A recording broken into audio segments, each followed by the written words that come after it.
Hey, hello, good evening. Welcome to the Stokastic.com NFL live before lock. This is not a showdown. It's nice. We got a doubleheader. I say it every time we do. Just give me doubleheaders every Monday. They can figure it out. They give me some West Coast, one West Coast game, one East Coast or Midwest game. Figure it out. This would be nice. It's better than showdown. Although somehow, Spags, every time I get excited for these and play a two-gamer, it just turns into an unmitigated disaster for me. Three gamers? Yeah, that's relatable. So I think these two-game slates always seem so fun, and I appreciate your enthusiasm. But ultimately, you realize like how difficult it is to build a lineup, like how hard it is to feel like you're getting unique or even losing too much projection. So hopefully we can provide some value here today in the showdown. But I have to say, it's a tough showdown slate, and I know my brain is like the chalkiest lineups possible are unfortunately coming for me, which is not good on a two-gamer. Dude, that's why I've had a lack of success with these two gamers in the past. Is like, it's so easy, especially with this soft pricing, to just be like, hey, you can fit whoever, you can just jam whoever you want. But it's always someone that comes out of nowhere, right?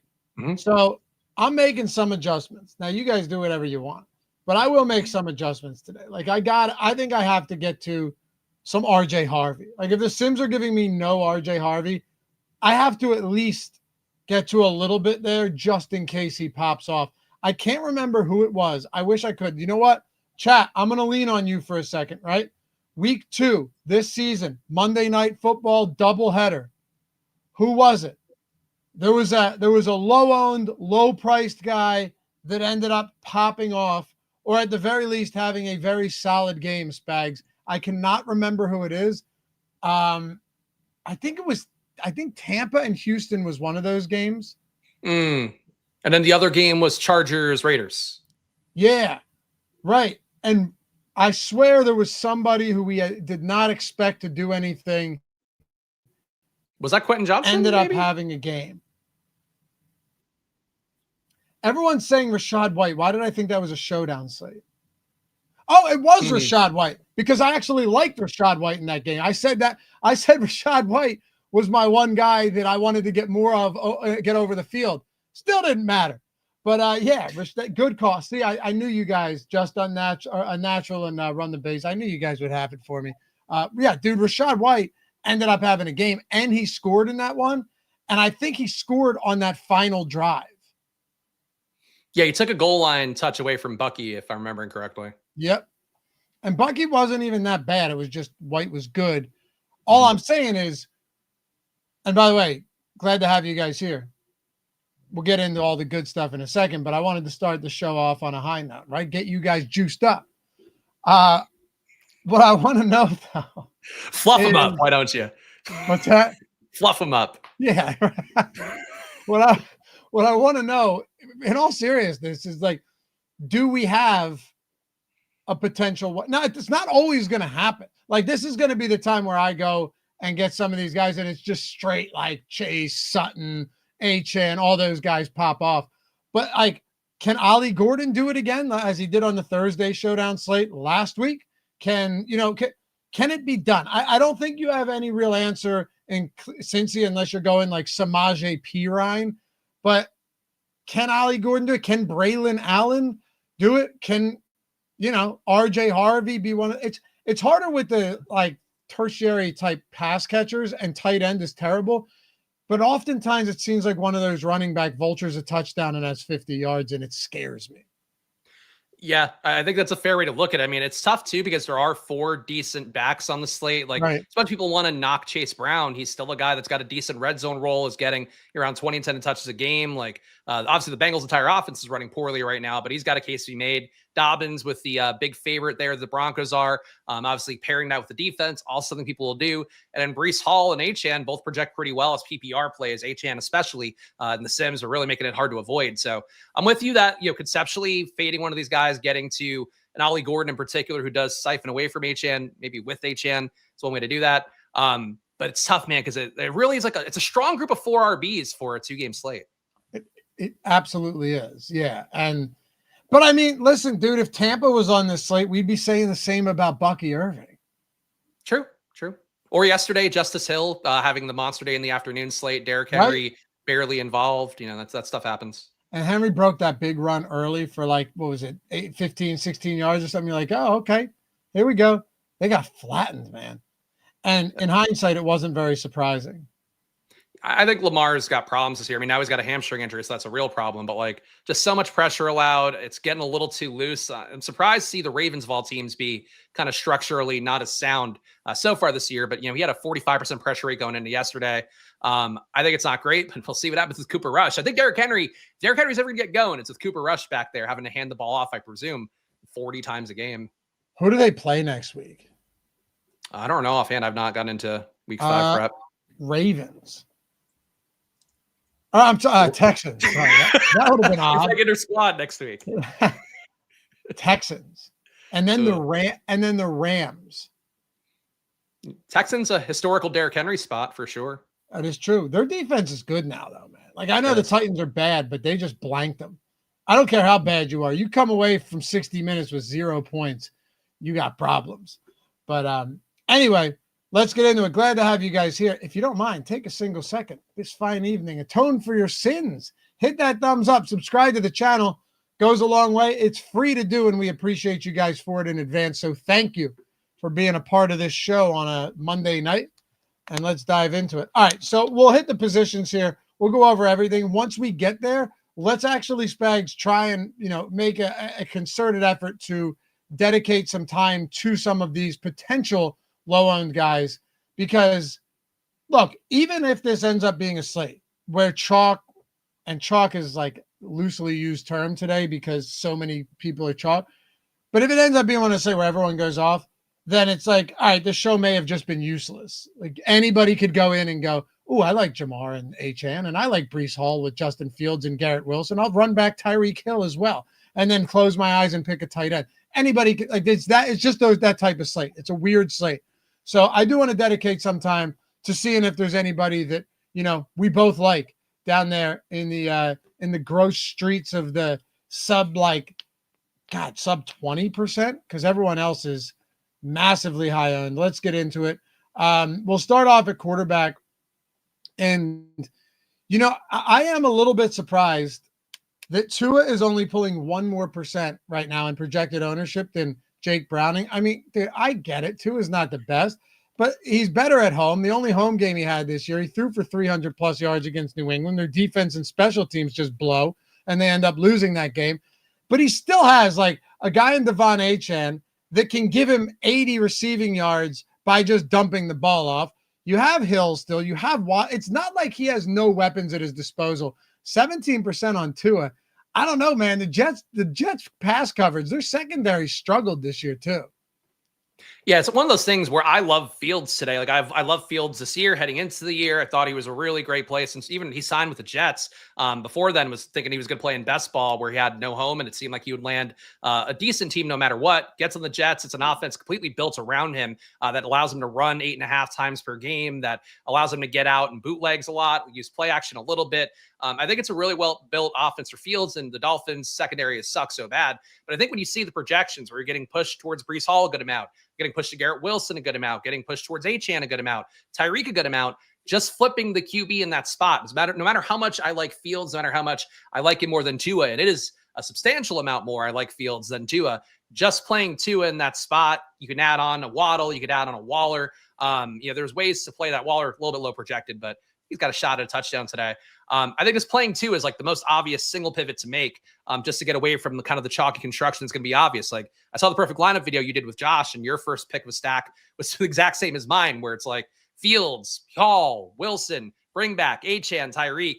We're all going to have that same first thought today. Yep. And just playing Tua there, at least you get off the ownership a little bit, and Fields gets banged up. Fields throws some picks. It gets you different right away. Well, if you saw the third lineup, it was the Dolphins onslaught. Yes.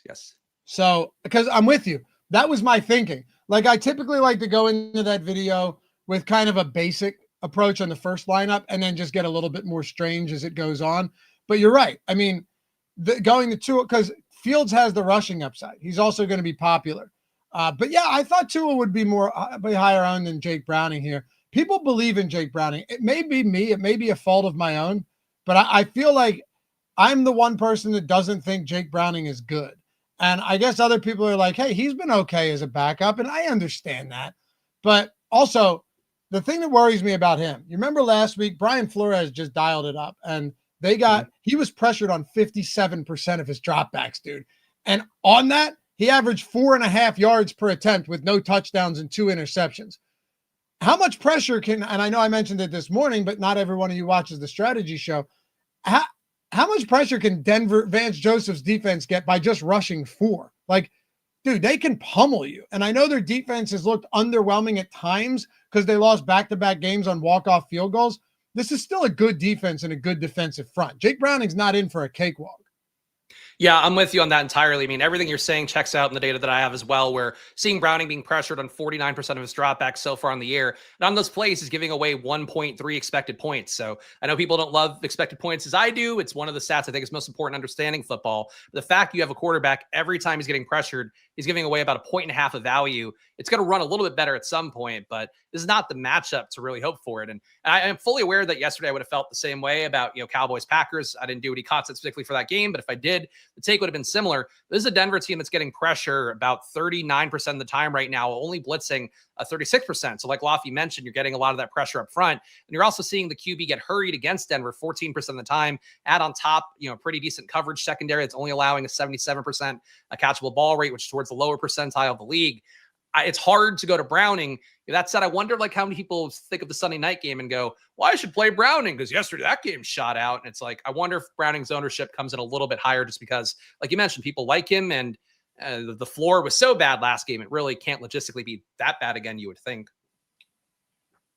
Yeah, I want to say I don't think it can because that was right. That was, like a true floor game. But also, I think it could be bad. I actually do want some Jake Browning lineups. And I think one way to differentiate here, Spags, no Jamar Chase.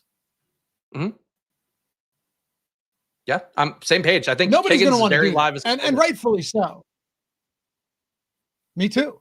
Yeah. And there was actually, I was reading an article today. I had never seen it until today. I'll do research on these abbreviated slates, kind of dig in a little bit. And there was an article from back in the summer where Jamar Chase was working out with Ocho Cinco. And is he back to Chad Johnson now? I don't even know. But anyway, I think he's still Ocho Cinco. He gets a lot of work, man. As like an influencer, he's like on a lot of content and stuff, but I'm pretty sure he's still Ocho Cinco because that's, streamer name kind of stuff. Anyway, they were talking about how a certain corner plays them, and they were literally just going back and forth, running routes, pretending that one of them was Surtain. Now, they didn't name him, but clearly you could tell that Surtain was the guy they were referring to. It's a real, this is a good matchup. And Surtain's going to spend a lot of time on Chase.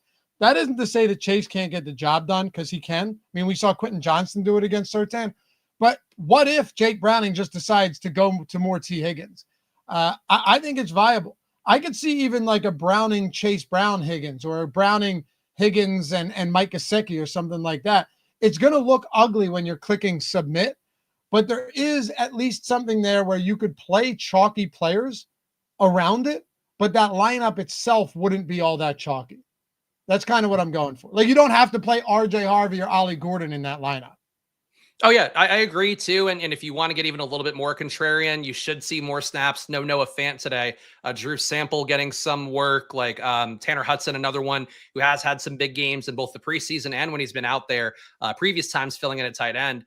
There are ways to get unique there, but I think it starts with T. Higgins. T. Higgins has been, going back to last year, better against man coverage than Jamar Chase. And I think if people might not necessarily be comfortable with that as a concept because Jamar Chase, they know, is so great, but there's so much fantasy points. But same thing so far this year. It hasn't been a ton of man they've faced, but T. Higgins getting targeted 37% of the time versus man defense right now. Jamar Chase getting targeted only 10% of the time. It's not going to hold up to be that egregious of a split, but against a team in Denver that's playing man 51% of the time, and you have the shot of the shadow coverage going Jamar Chase's way, I think Higgins is a very live pivot, but really just fading Chase right away. I feel personally more comfortable fading Jamar Chase than I do Devon Achane on the slate.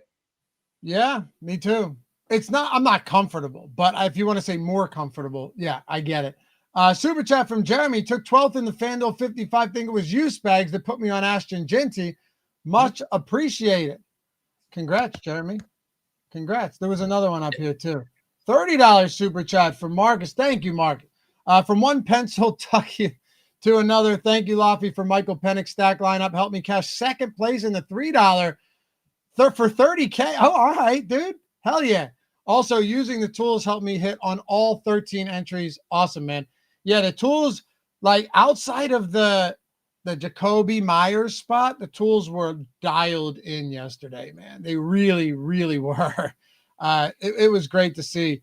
And yes, as Christopher put it, only place the Stokastic boys missed yesterday was Ladd. Not bad to miss only once. Yeah, I mean, I won't put that on Spags. Greg and I liked Ladd. Yeah, missed on him. But at the end of the day, it was a pretty good day. And we'll take it. Appreciate you guys. All right.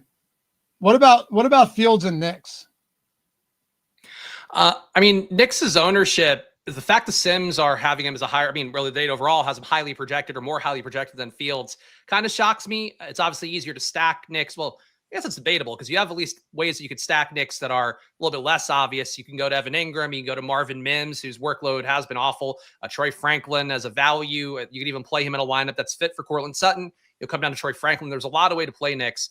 The Fields, though, it's like if anybody's going to get there in a stack with him, it's going to be Garrett Wilson. Most likely, it's going to be Breece Hall in a secondary way. So again, like I prefer Fields to Knicks, but God, Fields at 41%, Knicks at 34%. I'm cool with those numbers. I think those are the primary QBs you want to get to today. The issue is that the data is going to push, I think, everybody to those QBs, whether you're using Stokastic data or stuff around the industry. The stack partners with Denver are going to make Bo Nix come up a little bit more. Fields rushing upside, same thing. So it really is a slate where like you get more Contrarian going to Tua, going to Jake Browning. But Knicks, I think you have the best shot of getting there with a chalky QB with a lesser owned stack partner, I think, with Knicks than Fields, where there's just no sneaks there. You're not going to get there with Reynolds and Alan Lazard, most likely. Well, dude, Franklin's been interesting. I mean, this guy is coming into week 4 with the second highest target share behind Sutton, and he's not far behind at all. I mean, Sutton's ran more routes, but not by a ton. I mean, I came into this season admittedly thinking that it would be Marvin Mims. I thought it would be Marvin Mims, especially, you remember, late season heroics from Marvin Mims. That game against it was against Cincinnati. Yeah, it was against Cincinnati, where Mims had like 2 long touchdowns, and you're going, all right, this dude might actually be for real. This may be the breakout we were expecting. And then he's kind of gone back to like a small role behind Sutton and now Franklin as well. Franklin is getting work, and at his price point, I don't hate it at all. Like if you're going, plus Evan Ingram in the 2 games he's played, he's been scarcely involved. So behind Cortland Sutton, who is no lock to see double-digit targets each week at all, even though I love the guy, like he's still the clear number 1. But I don't know. I do like Franklin. Yeah, I think Mims, the tough part is that at a certain point, he should get back the work he had last year. But somehow the role, like in the preseason, he was running as the number 2 receiver out there basically every snap alongside Cortland Sutton. Then we get into the season and it's like Troy Franklin running meaningful routes. But Mims somehow lost the wide receiver 2 job, then also lost like the gimmicky touches he got, the low A dot stuff. He lost the deep shots he was getting last year. He's still getting 1.3 a game. They haven't converted well yet. But, like it's not the same role as it was last year. It's just odd how Mims is phased down. But really, those 2 guys, Cortland Sutton will be decently owned. You'll have under 20% for Troy Franklin and Mims. I think they are definitely kind of like the Bengals backup tight ends, I think, or, really primary tight ends who aren't Gesicki. I think those are 2 of the spots to tie into your earlier point or stuff we're going to talk about. They're low owned, Franklin and Mims are, for what the opportunity is and also how high the Denver total is today at 26 implied points. People asking if Marvin Mims is going to play.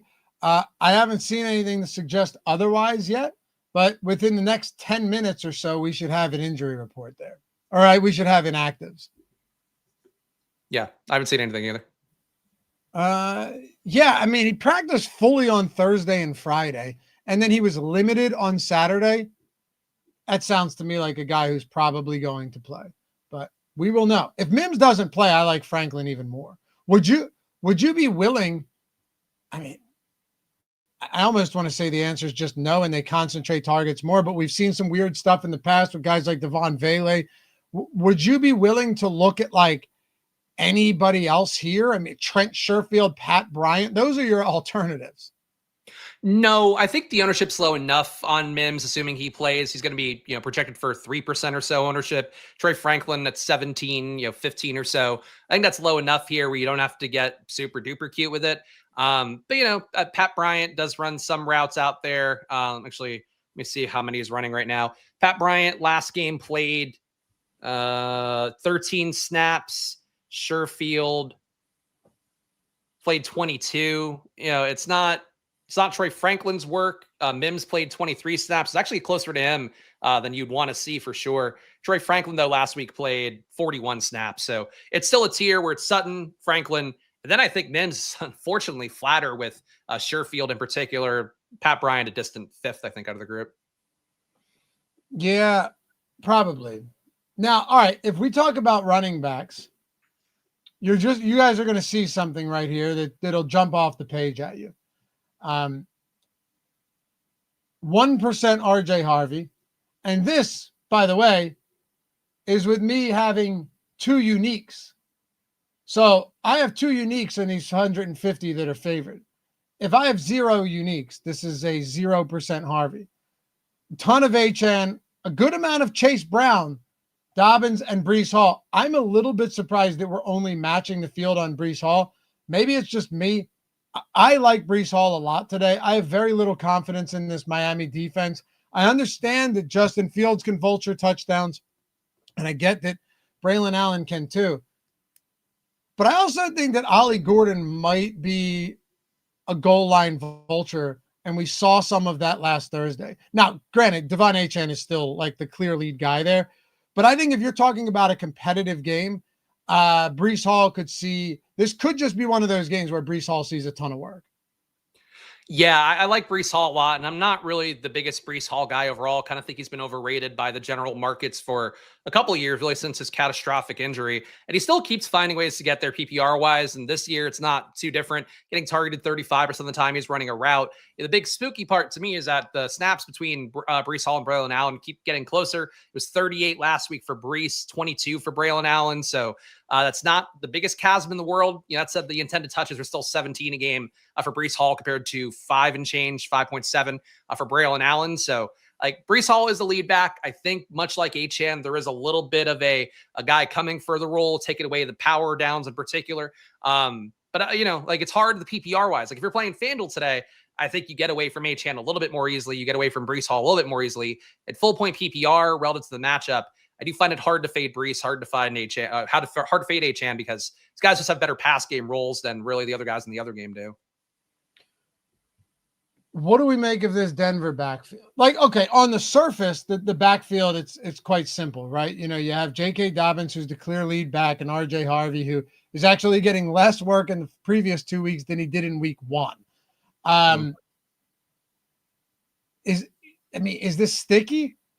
It feels like for right now it is, but I never really trust Sean Payton to keep consistency in the backfield throughout, especially if Harvey gets a couple targets or a couple of rushing attempts, I should say, early and gets it going. But right now, the tools, the data, nothing really loves any of these cheap running backs because you just have enough salary to do whatever you want.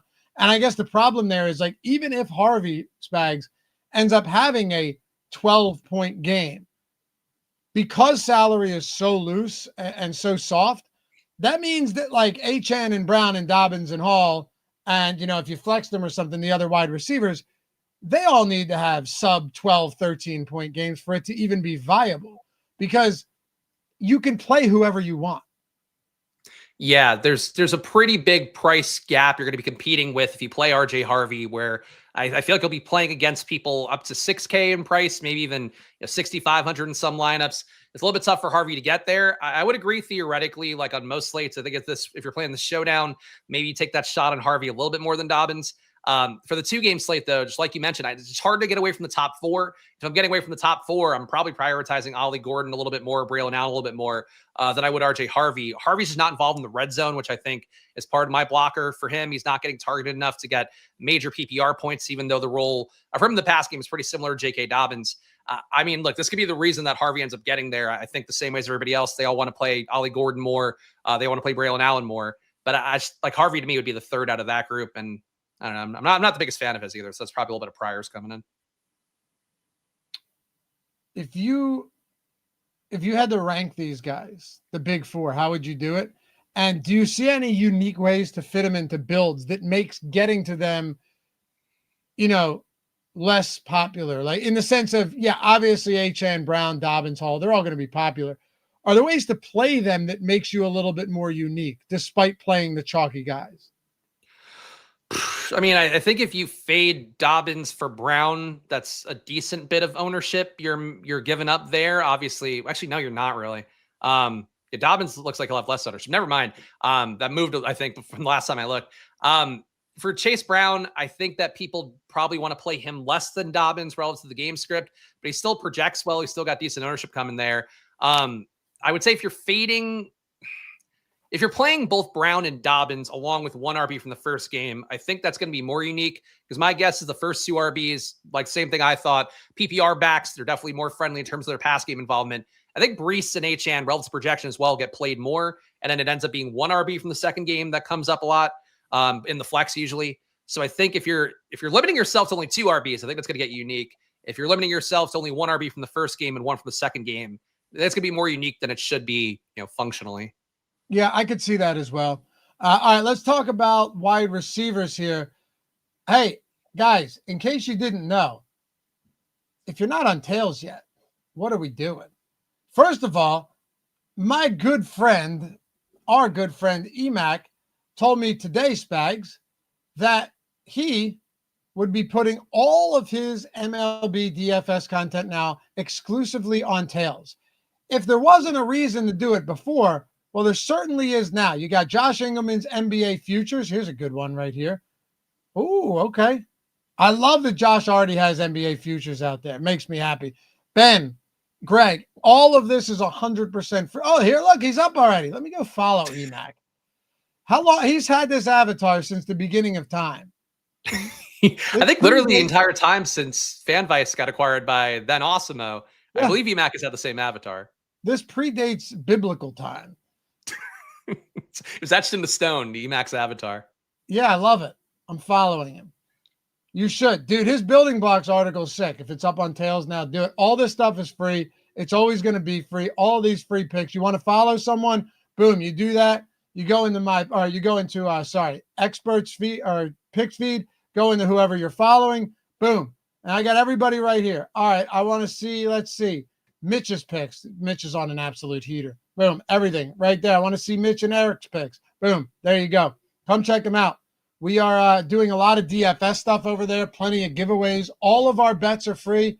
Yeah, we got a little, look at this, little Monday night same game parlay super boost to plus 862, and it may involve one of my favorite players. By the way, links down below to both of ours. If you want to join up, it's free. There's no credit card required. But it includes one fella that I'm a big fan of, Spags, and that draws us straight in to the wide receiver position where I can talk about Garrett Wilson. How's that for a segue, fella? Here's the thing. Oh, you're the king. Here's the thing. No, only an asshole would compliment his own segue instead of just doing it. Anyway, Garrett Wilson, dude, there's something about him that I think he gets a bad rap in the sense that he's probably one of the best out there. Justin Fields historically has been able to prop up his wide receiver one. Like we saw it with DJ Moore. We saw it even with Pickens before he lost the job for Russell Wilson. What do you think of Garrett Wilson today? I'm a big fan. I just think the big thing that stood out for me really, again, since the moment that Fields joined the team, and also they brought in the Lions coaches, including Tanner Engstrand, the former Detroit passing game coordinator, is now their OC and has done some good work in weeks 1 and week 3, not so much in week 2. But, the hope here was that it was a really concentrated target share, and that's what it's been so far in a way that really no other team on the slate has. Garrett Wilson's getting targeted 30% of the time he's running a route. For comparison, everybody else who's not Breece Hall, who's not Braylon Allen, getting targeted less than 15% of the time they're running a route. So he's the obvious first target look there. Red zone role could certainly be better. Not that the Jets are in the red zone a bunch. He's only getting 0.7 red zone targets a game, but still getting about one deep target a game, involved enough, been efficient as well. I think for Garrett Wilson, he's one of those guys to me that I liked him a lot heading into the season. And I think what he's done this year has only kind of cemented how I'm feeling about him. And the matchup against Miami is just, I think, so pristine. Obviously, you would have said the same thing about the Chicago-Vegas matchup yesterday. Not a lot of guys got there in the passing game. But I think in this spot, I don't know who else gets there from the Jets. Like, does Josh Reynolds go nuts? He's playing a lot of snaps when he's active, 62 snaps a game. I don't see that happening. But I don't know. For me, Garrett Wilson, I think, is so talented in the matchup. So Miami showed nothing so far that they could stop a guy like Garrett Wilson. Yeah, you couldn't have said it better myself. I mean, really, dude, who do they have? Seriously, if you look at their wide receiving core, who do they? Am I seeing this right? Arian Smith played 78% of snaps last game because Reynolds is out, I think, if I'm remembering correctly. Right, but even so, it was Garrett Wilson, Tyler Johnson, Arian Smith, and Allen Lazard played 25% of snaps. Yeah, I don't know. I mean, it's not great. Plus, and you're right, Reynolds was out. How much of a difference does it make? I don't even know. Like, Reynolds did play a ton of snaps in week 1. He's going to be out there. But does he move the needle for Fields, if you're Fields, over any of these other guys? Like, I want to say the answer is no.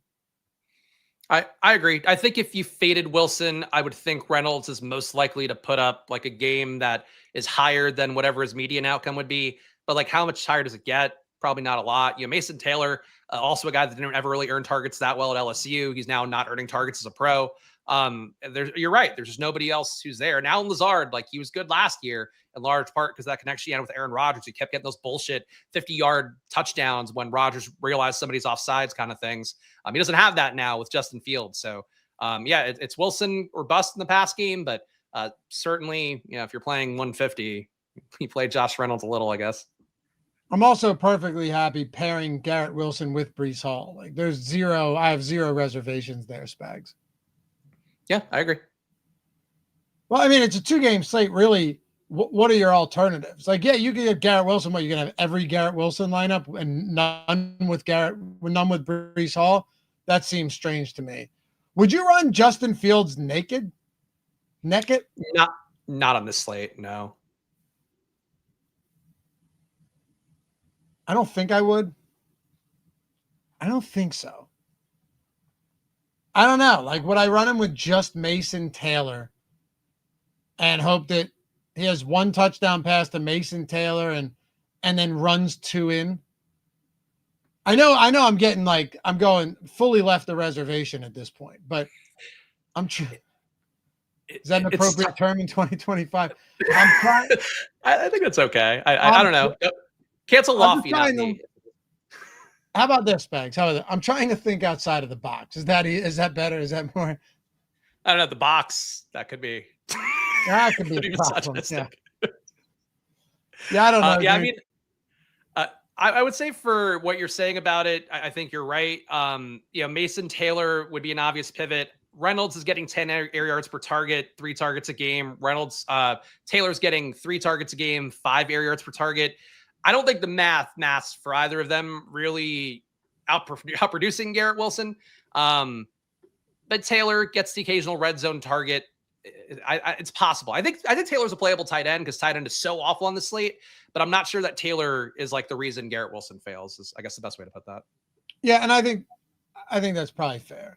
Tyreek Hill, Courtland Sutton, all of these guys look good. Again, we could spend time, Spags, bloviating over these players, and it wouldn't really do much good because they're all just good plays. What I want to know is, how do we get a little bit different?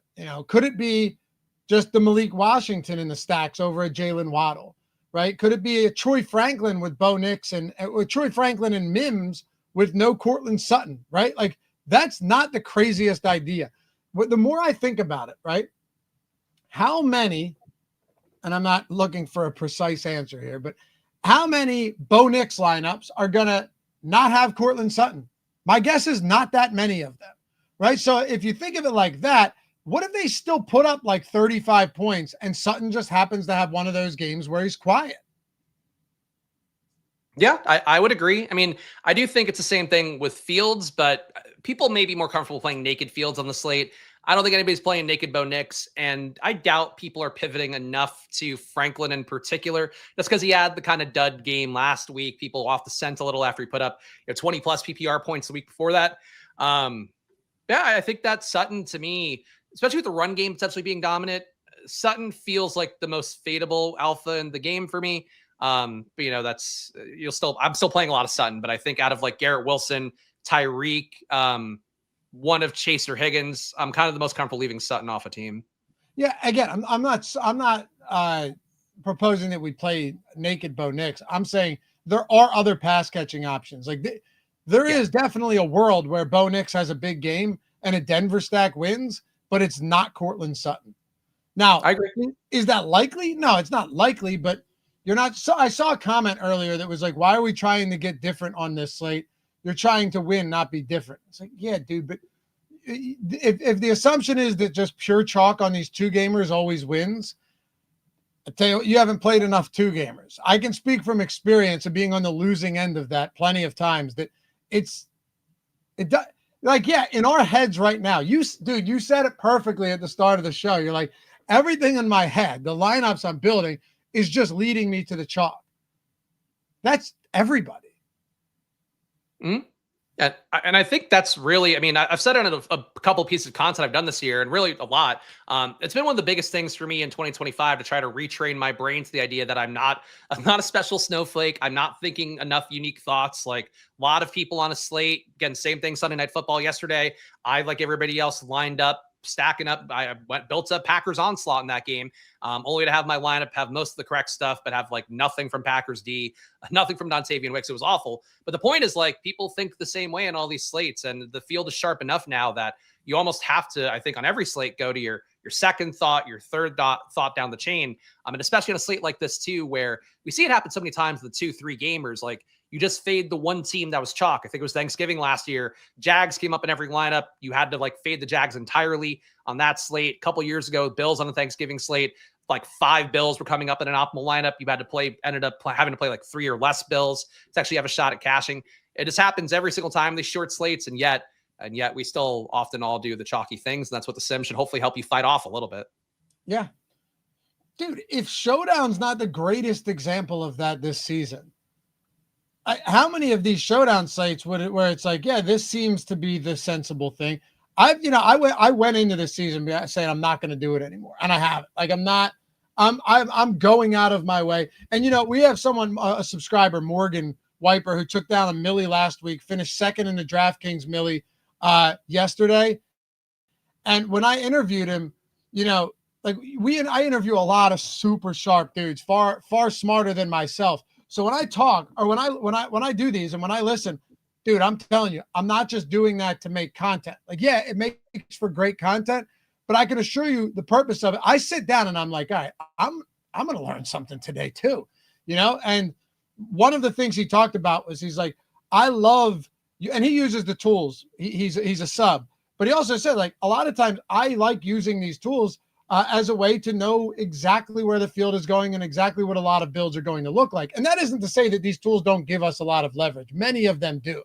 But on slates like this, it's tougher to get that. So, yeah, I took that to heart. I talked to him in late August when he won the main event for MLB, and the dude just absolutely has dominated, almost took down back-to-back Millies in 2 weeks. So if he's talking, yeah, I'm gonna try and listen to what he's saying there. And that was the thing that stuck with me the most. It's not that we don't already know that, like, at its core, but there's definitely something to be said about you have to change, you have to rewire things if you're gonna win in 2025. It's so much more difficult than it was, man. I mean, there was a guy you interviewed last year too, I believe, also won a Millie, and he talked about running the sim, then rerunning it with like whatever chalk running back out. I forget the guy's name, but I think he put in James Cook or something like that instead, and like boosted his projection. And that's what you're doing, is like you're still letting the sim do most of the work, but that guy had identified something in particular with his builds that he didn't want to be with chalk running backs that week, wanted to go with the lower owned piece, ended up being a thing that won him all the money. That happens in every slate, and it's important to remember the sims are still regurgitating most of the projections you're getting from.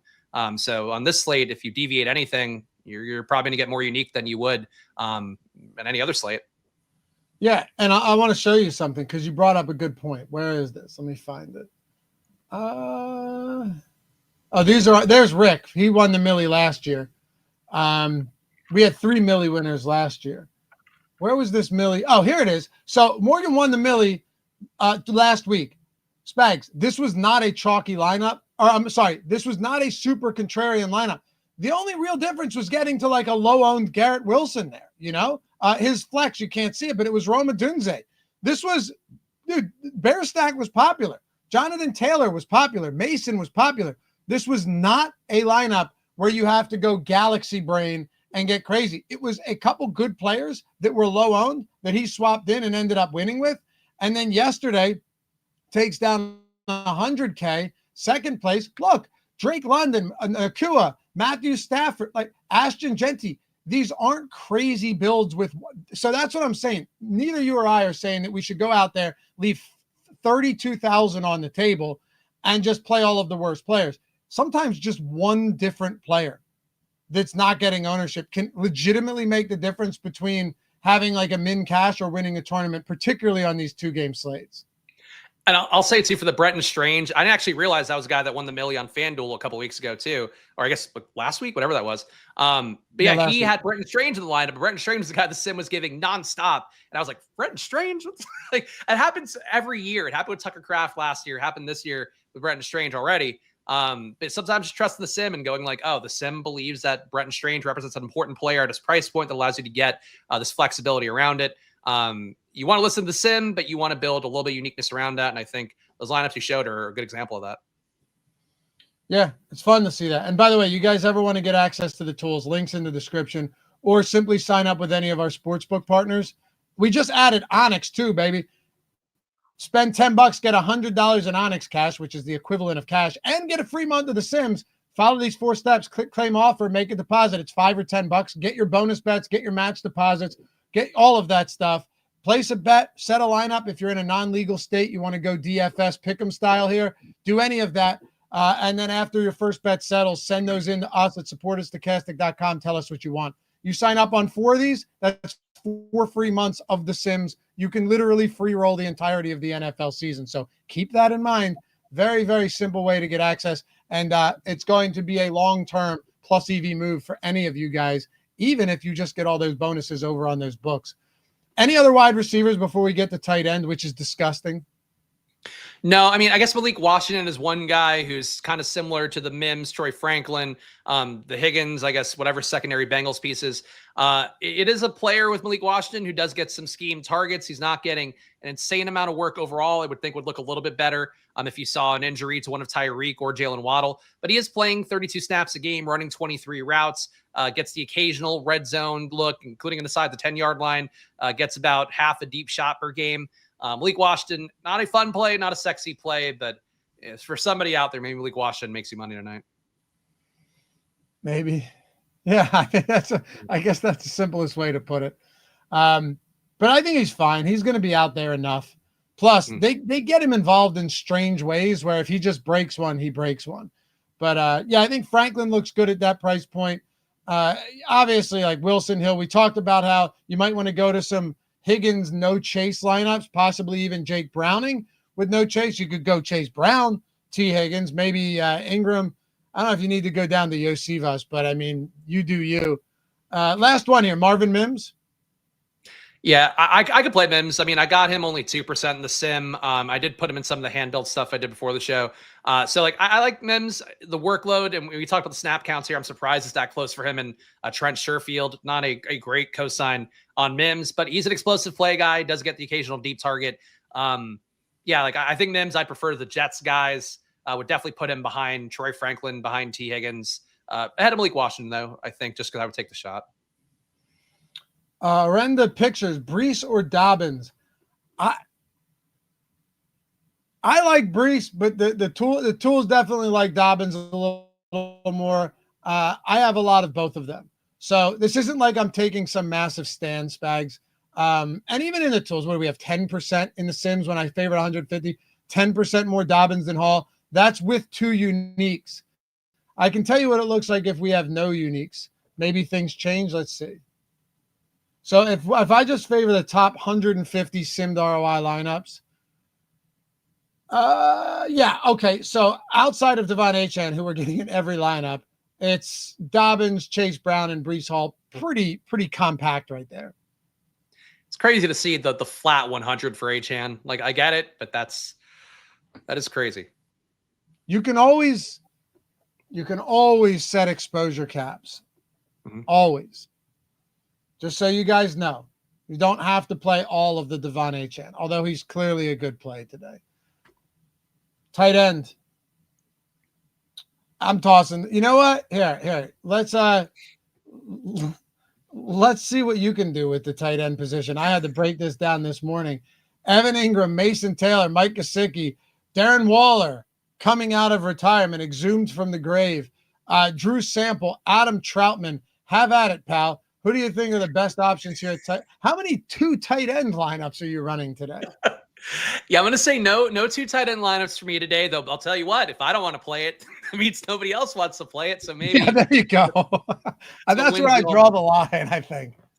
It's an ugly one. I think Gesicki's interesting. I don't think Gesicki's guaranteed as much of a role as projections will give him, because it does mean that the Bengals basically have to move away from some of the 2 tight end stuff that they do, a decent amount. But I would say, just based on the lineups I built, Gesicki is my favorite play overall. I did force my way to some Drew Sample. I also forced my way to some Tanner Hudson. I presume he's going to be active today. He has been a good pass catcher, and I think he would be a guy that could maybe step in and take all the Noah Fant snaps and maybe just keep Sample in his role. He's already been getting a pretty good snap count as it is. But it's a week where I'm willing to play anybody, or slate rather, I'm willing to play anybody at tight end here. Even Darren Waller, like, I think it's possible he catches a touchdown in some universe. I don't think he's going to play a ton of snaps, but it could be the kind of thing that, with the Dolphins having a decent total, maybe Waller's the guy. But I would say in terms of favorite play, it's Gesicki. I still got Troutman 1%. I got Sample 1%. I forced Tanner Hudson in a little bit. That's how I'm playing it. Ingram, the Sims gave me a lot of too. I kind of like Ingram the least, just because the workload's been so much not there, and he's kind of banged up too. But Ingram's a play I feel like everybody's going to click, and I just want to click the other shitty tight ends, just try to get away from that. I hear you. Because, I mean, look, there's one thing you could say about, hey, everyone's clicking Devon Achane today, who could have 200 yards from scrimmage. Everybody clicking a Evan Ingram, it's like, yeah, he's the best of a bunch of bad. And if you're saying, all right, well, Evan Ingram's going to be owned by a third of the field, you're right. You're absolutely right. Like, if there were ever a spot to just pivot, and granted, he doesn't have the same ownership as some of those running backs and wide receivers, but still, is Evan Ingram the guy where you want to plant your flag today? If so, just go super overweight on him. I don't know. Mason Taylor's at least a guy. He's going to be out there. I think that game could actually see a lot of scoring. You're right on Gesicki. Darren Waller. Yeah, it's with Darren Waller, because Mike McDaniel already said he's going to be limited. But what if he just has like 2 for 20 and a touchdown? Like, they just use him on obvious passing plays where he's going to be targeted a couple times, and that's it. It's possible. Yeah, I agree. I think really any tight end in the slate, like Adam Troutman, also not a fun click either. But if you're asking me, can he outscore Mason Taylor? Is it worth playing him instead of Evan Ingram? Because there's so much money that's going to be left over in most lineups you build. I think people are just going to immediately go up to Ingram. And frankly, Stokastic has Ingram for 32% ownership. Wouldn't shock me if Ingram's a little bit higher just because of that, because you have the money. I think in particular, the people building lamps on a toilet are going to be like, yeah, I'm going to put Ingram in instead. So yeah, I'm willing to roll the dice with people who aren't Ingram, even though I get where Ingram would come up the most. He's going to be your best projected play, but the snap count's not there. He's not earning targets at a super elite level or anything. It's one of the worst tight end slates, even for a 2-gamer. I feel like I've seen in a while. What do you make of the fact that Waller's 35? That price point is kind of weird, but it doesn't really matter, is the thing. Yeah, I mean, you could afford him. I mean, he's the most live. If you build a lineup with Ingram and just go to Waller, Waller projected for 8% ownership. I kind of find it hard to believe people even play 8%. I think a lot of people out there just out on Waller, especially with him, missing the first 3 weeks and being only limited in practice, having limited snap count. But I think you run the shot of Waller being a guy that, like, they scheme him, red zone looks, scheme him. It's at the 10-yard line looks. for whatever 10, 20 snaps he plays.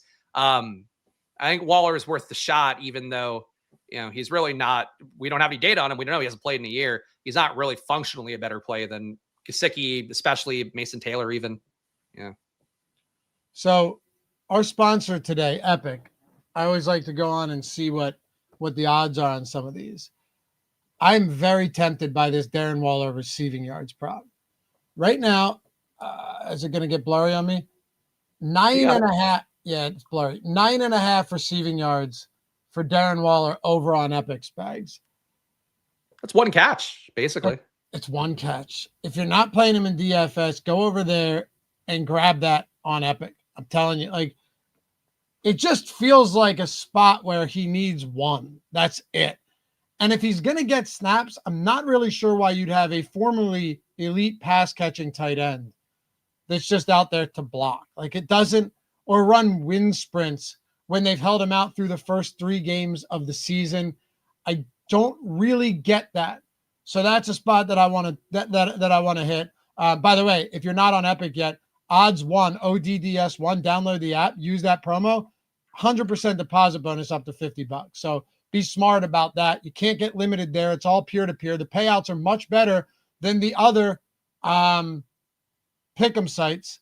They have tournament mode, 50-50 mode, and pick'em and fade 'em, where you can go in and just, if you consider yourself sharp, fade people who aren't quite as sharp, match their parlays, match their bets on the opposite side.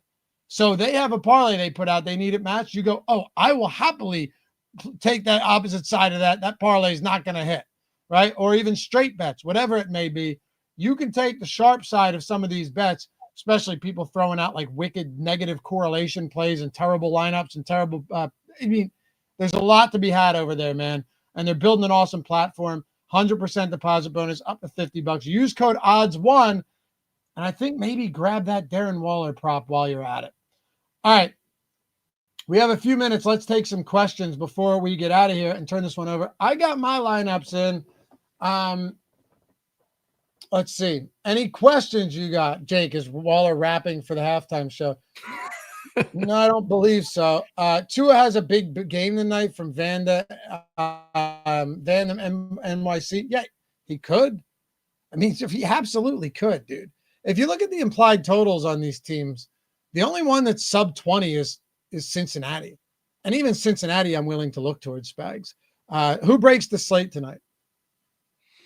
I hope Justin Fields, but I don't know if he would really break the slate. I guess he would separate you more at QB. I think T. Higgins. I think T. Higgins, to me, makes the most sense as a game theory play. There really isn't a live full pivot to Achane, and really to the Sims. They tell the picture where you do get force fed a lot of Achane, you do get a little bit less Jamar Chase. I think if Higgins hits, he pulls from Chase enough, gets you off the beaten path. I think it's possible if he somehow outscores Chase straight up, you might just have a winner be the difference in salary between Jamar Chase and T. Higgins. So I like Higgins the most. I do too.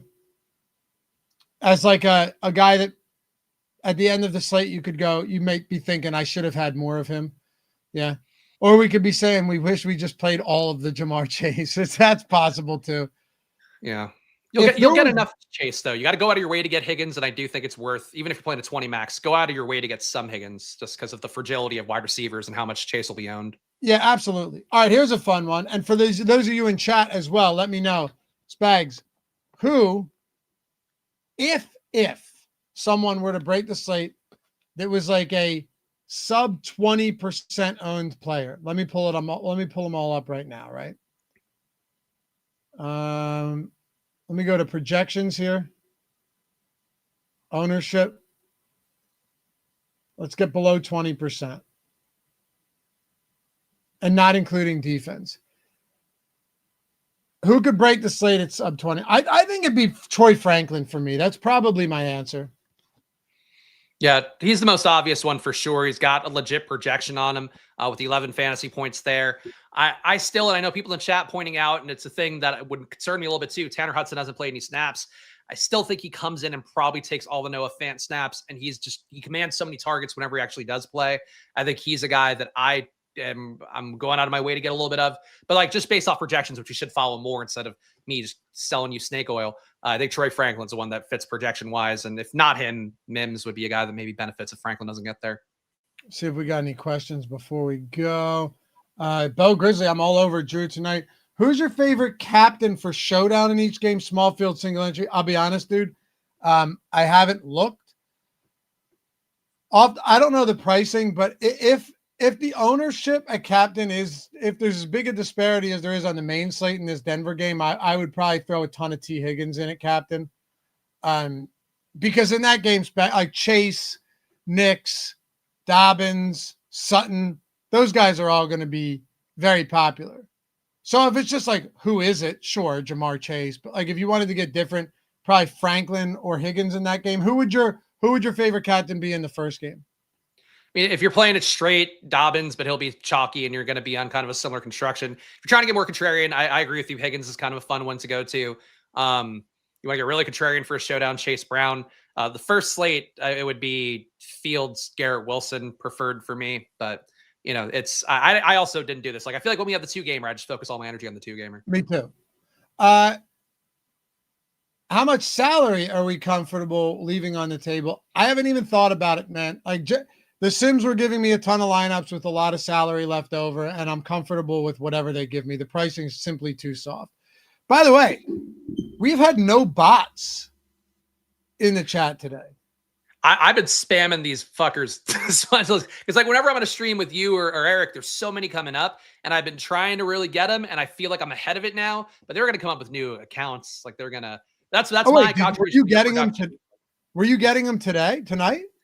No, because there haven't been any tonight. But I got. That's what I thought. Yeah, I got like 30 yesterday though on the live before live. I got a lot. It's like a game for me. Can I do it quickly without pulling up the chat accidentally? Yeah, it's whack-a-mole. It's great. Yeah. We don't get it on the deeper dive. We go before you because they wait for probably the final hour before kickoff. That must be it. If that makes you sleep better at night, Loughy, that the bots aren't showing up to spam your and Ben's show, then sure. Follow Spags at Chris Spags. Check out the Splash Play Pod in the channel over on YouTube. Me at Loughy_D. And all of my bets, all the DFS content, all the exclusives that we have that you won't find here on YouTube over on tails.bet, or just use those links in the description. Come follow us, 100% free.